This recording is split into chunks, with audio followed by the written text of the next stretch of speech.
자, 아티피셜 뉴럴 네트워크에 대해서 한번 알아보도록 하겠습니다. 이 아티피셜 뉴럴 네트워크라고 하는 것에 대해서 사실은 이게 큰 점프가 한번 있었습니다. 예전에 최초에 한 70년대, 80년대 그때 아티피셜 뉴럴 네트워크가 또 잘 알려진 때가 있었습니다. 그 이후에 뭐 나름대로 좀 사람들이 연구를 했었는데 그때 사실은 심각하게 연구를 했었고 점차 사람들이 좀 줄어들었었는데 다시 한번 불이 붙은 계기가 또 2000년대 중반 정도서부터 이렇게 불이 붙어서 또 이렇게 발전이 됐습니다. 이번에 배울 것은 이 기존의 그 피드포워드 뉴럴 네트워크라고 또 단순하게 얘기할 수 있는 예전 스타일의 뉴럴 네트워크에 대해서 얘기를 하고 또 최근의 그 이후의 발전에 대해서는 또 다음번에 한 번 더 알아보도록 하겠습니다. 그러나 이번에 대해서 과거에 어떻게 했는지를 알지 못하면 요즘에 왜 이렇게 하는지에 대해서 이해도가 떨어질 수밖에 없습니다. 그래서 하나하나 다 알아나가는 과정이 필요해서 예전에 우리가 어떻게 뉴럴 네트워크를 접근했었는지에 대해서 알아보도록 하겠습니다. 그래서 기초적인 내용에 대해서 한 번 더 해보도록 하겠습니다.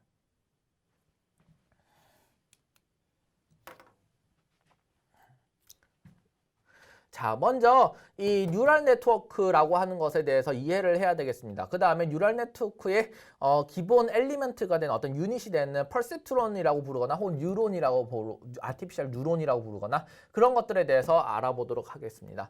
이게 싱글 퍼셉트론이 어떻게 작동을 하는지 그 메커니즘에 대해서도 알아보고 그 내부 스트럭처에 대해서도 알아보고 뭐 이런 것들, 그 다음 어떻게 이것을 여러 개를 엮을 것인가에 대해서 알아보는 과정이 되겠고, 두 번째로는 또 핵심적으로 머신러닝이라고 하면 역시 파라미터를 러닝을 해야 되겠다. 그죠? 그래서 파라미터를 어떻게 러닝을 할 것인가에 대해서 우리가 알아보도록 하겠습니다.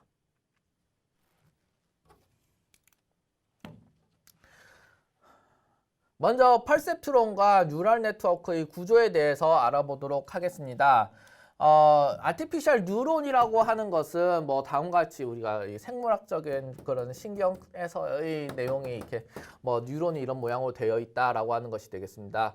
이것을 우리가 인공적으로 한번 논리적으로 한번 다시 만들어 보자라고 하는 그런 것이 되겠습니다. 이 뉴런이라는 것은 좀 더 바이올로지, 이건 저 잘 모르는 내용입니다. 잘 모르는 건데 뭐 이렇다고들 한 것을 제가 위키피디아에서 봤습니다. 뉴런이라고 하는 것이 electrically excitable한 셀인데, 세포인데 이것이 다른 정보를 수집을 해서 그 다음에 밖으로 내보내는 그런 과정을 하는 것인데, 그때 인포메이션을 프로세싱하는, 시그널을 프로세싱하는 부분이 되겠습니다.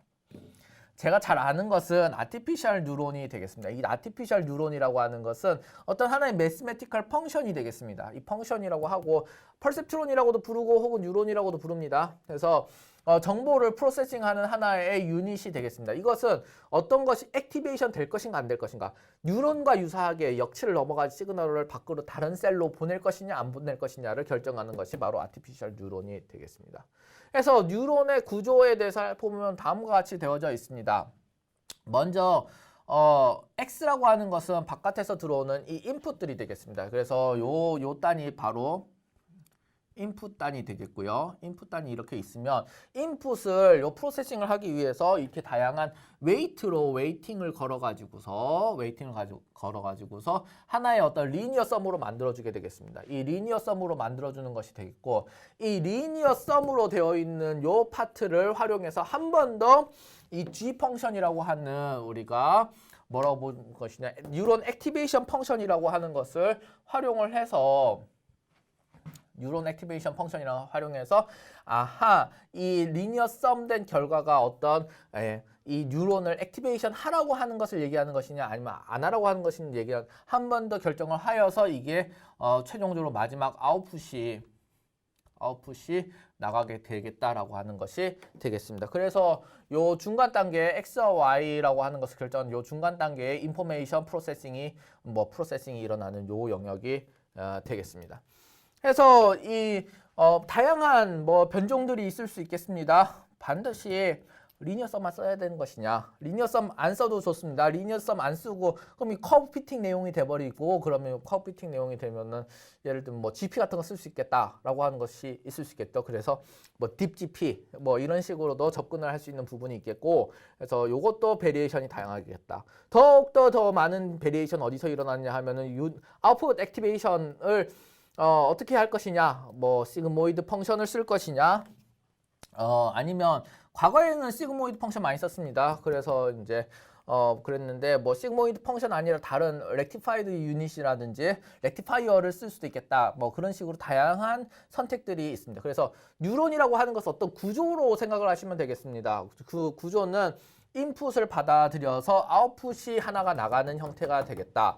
이 아웃풋을 나가기 위해서는 인풋을 다양하게 조합을 하는 과정이 있겠고 그 조합된 것을 액티베이션 펑션을 거쳐가지고서 아웃풋을 내보내는 것이 바로 아티피셜 뉴런이 되겠습니다. 자, 우리 앞에서 정의한 아티피셜 뉴런에 대해서 조금 더 구체적으로 살펴보도록 하겠습니다. 사실은 아주 간단한 내용이 되겠습니다. 지금까지 우리가 한 것에 비하면 사실 상당히 간단한 부분인데 이 뉴런에 대해서 인풋을 어떻게 할 것이냐, 뉴런 인풋 액티베이션이라고 뭐 억지스럽게 좀 나눠서 얘기해 보겠습니다. 꼭 이렇게 이런 용어를 쓰는 사람도 있고 안 쓰는 사람도 있는데 뉴런의 인풋에 대한 액티베이션을 본다고 했을 경우에서는 다음과 같이 한번 정의를 해보도록 하겠습니다. 먼저 XI라고 하는 것이 I는 어떤 인풋 피처들의 디멘전이 되겠다. 그죠?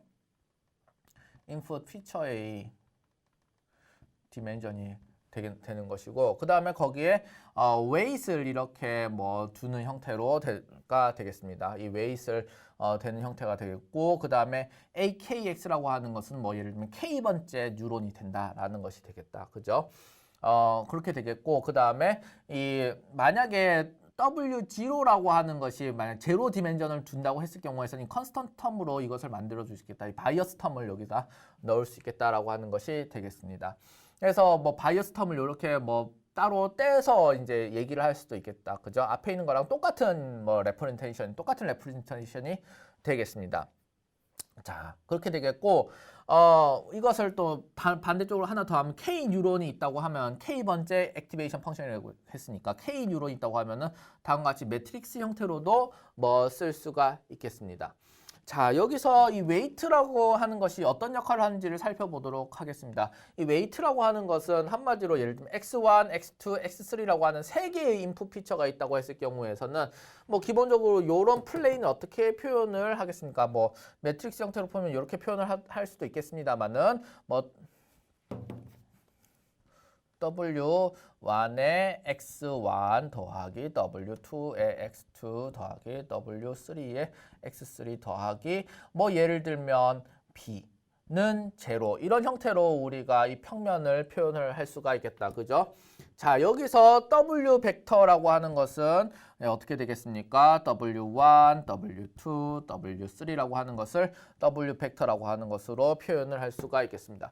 W 벡터라고 하는 것은 요 평면의 수선의 수직인 방향 어떤 뭐 이렇게 봤을 경우에서는 요 제가 이렇게 자, 요렇게 되어 있습니다. 요렇게 되어 있을 때 뭐 이 이제 어떤 요런 평면이 있다고 했을 경우에 이걸 수직으로 이렇게 뻗쳐나가는 요 방향을 W 벡터가 얘기하고 있겠다. 그죠? 그 다음에 요것을 변화시키면은 어떻게 되겠습니까? 요 플레인의 오리엔테이션이 바뀌게 되겠다. 그죠? 이 모양이 이렇게 뭐 기울기라고 해야 될까요? 요 향하는 방향이 바뀌게 되겠습니다. 그런 식으로 W는 조정을 하는 것이고 또 하나 더는 뭐냐면은 요 B라고 하는 요 텀, 상수 텀이 있습니다. 요 상수 텀이 있겠고 여기는 요 상수 텀은 어떤 역할을 하겠습니까?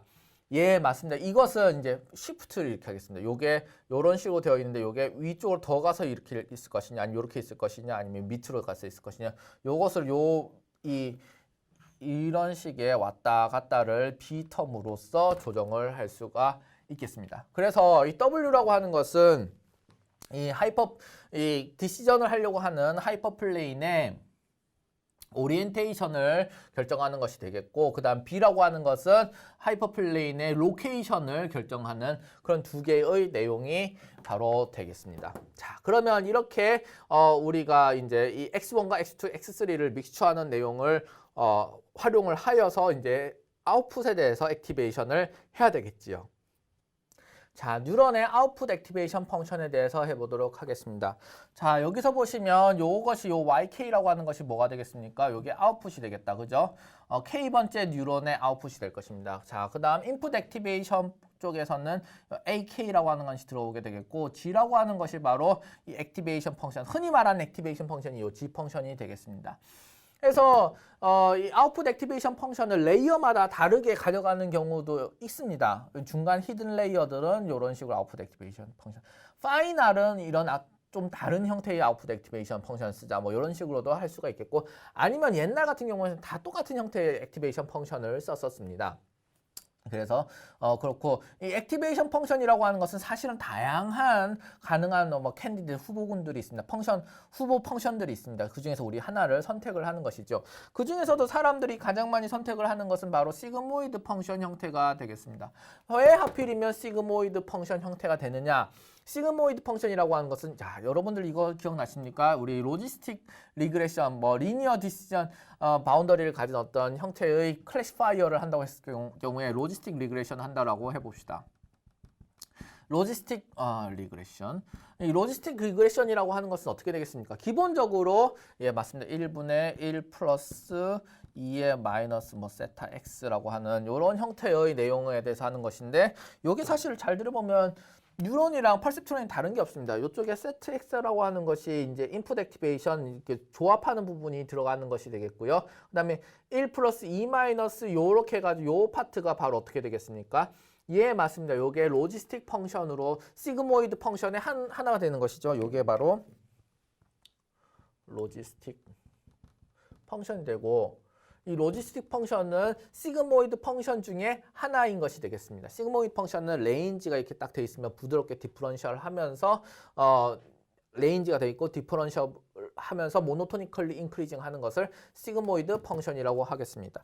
그래서 시그모이드 펑션이라고 하는 것은 기본적으로 S커브의 레인지를 갖고 샤플리 어댑테이션이 되는 것이 되겠습니다. 이렇게 느릿하게 어댑테이션 되면 별로 액티베이션으로 좋지 않습니다. 왜냐하면은 디시전 바운더리 근처에서 이렇게 스위치가 되는 형태의 역할을 해줘야 되는데 그것을 하지 못하기 때문에 그렇습니다. 그걸 명확하게 하지 못하기 때문에 이 베이즈 리스크를 줄여주는 형태로 이렇게 착 올라가는 형태로 되면 좋겠다. 그 S커브 형태의 모양이 되겠습니다. 자. 이렇게 되어 있는 상황 하에서 우리가 여기 input activation이라고 하는 것이 이렇게 되어져 있습니다. 이렇게 되어져 있는 상황 하에서 이 위치는 또 B로 이렇게 왔다 갔다 조정을 할 수 있겠고 그다음에 이것의 기울기라든지 오리엔테이션은 또 W로 조정을 할 수 있겠다라는 것이 되겠다. 그죠? 그래서 어쨌든 이 액티베이션 값을 이 로지스틱 펑션이라든지 다른 형태의 시그모이드 펑션에다 넣어버리면 요게 이런 식으로 해서 변화하는 요 시그모이드 펑션을 이런 식으로 표현을 하겠다는 겁니다. 해서 요 평면 위에서는 이퀄 제로가 되는 평면이 되는 거다. 그죠? 요게 어떤 평면이 되겠습니까? wx 플러스 b 이퀄 제로가 되는 요 평면이 되겠고 이것을 넘어가 버리면 어떻게 되겠습니까? 넘어가 버리면은 뭐 양수가 되고 밑에 있으면 음수가 되고 그것이 바로 이 형태가 바로 요 형태가 되지 않겠습니까? 요게다가 디시전을 할 수 있는 요것을 더 덧붙인 것이 바로 그런 것이죠. 여기에 로지스틱 리그레션, 로지스틱 펑션을 시그모이드 펑션으로 쓰고 요것의 조합을 인풋 액티베이션을 리니어하게 하면 로지스틱 리그레션이 되는 것이고 또 그런 형태의 포맷을 우리가 뉴런이라고 혹은 퍼셉트론이라고 부를 수 있겠습니다. 대신에 뉴런이나 퍼셉트론은 반드시 로지스틱 펑션만을 우리가 아웃풋 액티베이션 펑션으로 쓴다고 보기는 어려운 것이 되겠다. 그죠? 그래서 어쨌든 이렇게 인풋 액티베이션으로 인풋을 조합을 하고 그 다음에 아웃풋 액티베이션을 할 때 아웃풋 액티베이션 할 때 시그모이드 펑션을 쓰면 되겠다라고 하는 내용이 되겠습니다. 자, 앞에서 우리가 로지스틱 펑션이 하나의 시그모이드 펑션이고 이것을 아웃풋 액티베이션 펑션으로 쓸 수도 있다고 했는데 사실은 시그모이드 펑션이라고 하는 것은 다음에 프로퍼티를 만족시키면 되는 것이 되겠다. 그죠? 이것은 우리가 예전에 한번 봤던 적이 있습니다. 그래서 시그모이드 펑션은 이런 바운디돼 있고 디퍼런셔블 하며 리얼 펑션이며 all 리얼 인풋에 대해서 디파인드 돼 있으면서 포지티브 데리버티브를 가진다라고 하는 그런 내용이 바로 시그모이드 펑션이 되어 있고 그것의 한 이그젬플로 바로 밑에 있는 로지스틱 펑션이 정의가 되었다. 그죠? 그래서 이 로지스틱 펑션이 됐고 다음과 같이 아주 다양한 형태의 시그모이드 펑션이 존재를 할 수 있겠습니다. 그래서 이것은 예전에 우리가 로지스틱 리그레션을 배울 때 우리가 배웠던 내용이 되겠습니다.